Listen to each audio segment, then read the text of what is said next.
अजितदादांनी 26 वेळा पुण्याची हद्दवाढ केली. कुठल्या ग्रामपंचायतीची परवानगी घेतली? आणि म्हणून हे बघा, कोल्हापूरची हद्दवाढ हा एक अत्यंत महत्वाचा विषय आहे.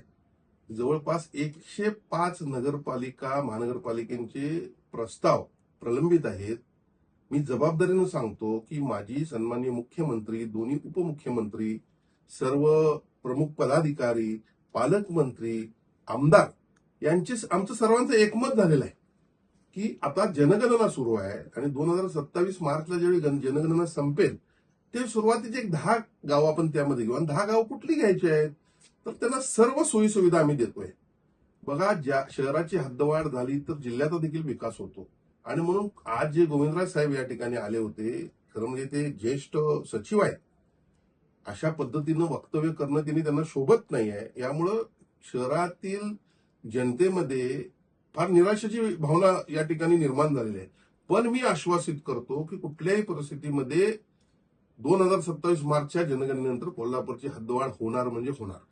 बघा, मला कदाचित ते आले त्यावेळी दुसऱ्या विचारात असताना त्यांनी असं स्टेटमेंट केले का मला असं वाटतं. कारण ते स्वतः त्या बैठकीला होते आणि त्यांची भूमिका काय आहे त्याला मी महत्व कशाला देऊ? सरकार आम्ही आहोत, निर्णय आम्ही घेणार आहोत, निर्णयाचं इम्प्लिमेंटेशन त्यांनी करायचं आहे आणि त्यामुळे त्यांच्या वक्तव्याला मी जास्त फार महत्व देत नाही.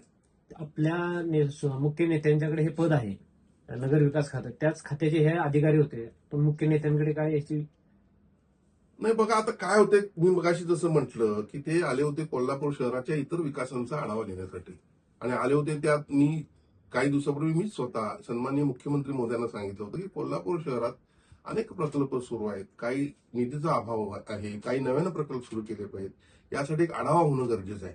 आणि त्यामुळे माझ्या मागणीनुसार मुख्यमंत्री आणि उपमुख्यमंत्र्यांनी त्यांना या ठिकाणी पाठवलं होतं. त्याचा आढावा घेण्यासाठी ते आले होते. कदाचित हे आढावा घेत अचानक विचारलेल्या प्रश्नामुळे त्याने असं उत्तर दिलं असावं असं मला वाटतं. नाही, बघा, हा जो प्राधिकरणाचा विषय आहे, हा मी या दहवाढीसाठी किती प्रयत्न करतोय आपल्या सर्वांना माहित आहे. 2014ला ज्यावेळी युतीची सत्ता ज्यावेळी पहिल्यांदा आली, शिवसेना भारतीय जनता पक्षाची, त्यावेळेला सन्माननीय मुख्यमंत्री देवेंद्र फडणवीस मुख्यमंत्री असताना मी आयटी पार्कसाठी देखील, खंडपीठासाठी देखील आणि या हद्दवाढीसाठी देखील अनेक वेळा आंदोलनं विधानसभेच्या पायऱ्यांवर केलेली आहेत. आणि या शहराची हद्दवाढ व्हावी यासाठी मी आमरण उपोषण पत्करलं. मला आत बोलवलं गेलं. शिवसेनेचे गटनेते एकनाथ शिंदे साहेब त्यावेळी होते. मला आत बोलून सन्माननीय मुख्यमंत्र्यांनी सांगितले की हद्दवाढ या ठिकाणी आम्ही करतोय. पण इतर लोकांचा विरोध जो होता तो विरोध जास्त व्हायला नको या दृष्टीने सगळ्यांना समजून सांगावं यासाठी 42 गावांचं प्राधिकरण केलं होतं. त्यामध्ये असं होतं की एक लक्षात घ्या, माझं या ठिकाणी आपल्या माध्यमातून सर्वच राज्यकर्त्यांना आव्हान आहे, कुणी यामध्ये राजकारण करू नका. तुम्ही अशा पद्धतीनं राजकारण करत असाल तर कोल्हापूर जिल्ह्याचा विकास होणार नाही. शक्तीपीठाला देखील अशाच पद्धतीने तुम्ही विरोध करता. खरं म्हणजे शक्तीपीठ देखील किती महत्वाचा प्रोजेक्ट आपल्या दृष्टीने आहे. आणि मग हद्दवाढीचा जो विषय 42 गावाचं प्राधिकरण केलं म्हणजे हद्दवाढ होणार नाही हे सगळ्यांनी पहिला डोक्यातून काढून टाकायचं आहे. या मार्चमध्ये राज्याच्या जबाबदार राज्यमंत्री माधुरी मिसाळ यांनी माझ्या लक्षवेधीला उत्तर दिलेलं आहे की 2027 मार्चच्या जनगणनेनंतर हद्दवाढ होणार आणि विधानसभा ही राज्यातील सर्वोच्च सभागृह आहे आणि या सभागृहामध्ये मंत्र्यांना जबाबदारपणे उत्तर दिलेलं असतं आणि हे जे उत्तर असतं ते सन्माननीय मुख्यमंत्र्यांच्या बरोबर झालेल्या चर्चेनंतर दिलेलं असतं. आणि त्यामुळे जनगणनाच पुढे आणखीन काही दिवस गेली तर तेवढाच पाठ राहील.